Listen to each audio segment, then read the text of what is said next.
সন্ধ্যা, মোবাইলটা নিয়ে একটু ঘাটাঘাটি করছিলাম।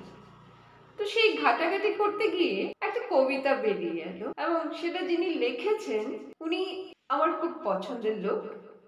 19শে মে লিখেছেন শ্রীমতী বিনোতা সিনহা। বাবু, 5টা টাকা দেবেন? বড্ড খিদে পেয়েছে। আরে এখন না, আমি এখন যাচ্ছি 19শে মে অনুষ্ঠান।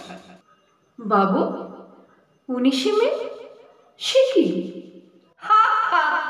তুই বুঝবি না, এটা ভাষা শহীদ দিবস। হায় বাবু, ভাষা শহীদ দিবস বুঝবো না? যারা প্রাণ দিয়ে গেল ভাষার জন্য, তাদের কথা বুঝবো না? আমরা তো রোজই 19শে মে করি।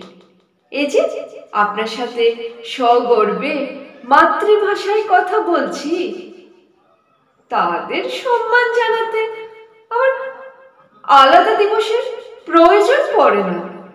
দৌড় পাগলি, যা তোর কাছে। বাবু 19শে মে ঘটা করে ভাষা দিবস পালন করে পরদিন সেই শহীদ মিনারের তলায় মদের বোতলের মেলা, ফুচকার ঠেলা, নোংরামির খেলা, এখন ধরনের সভ্যতা। ভগবান, ওদের একটু মানবতা ভিক্ষে দাও। ধন্যবাদ। কলমে বিনোতা সিনহা, কণ্ঠে আলপনা ধর।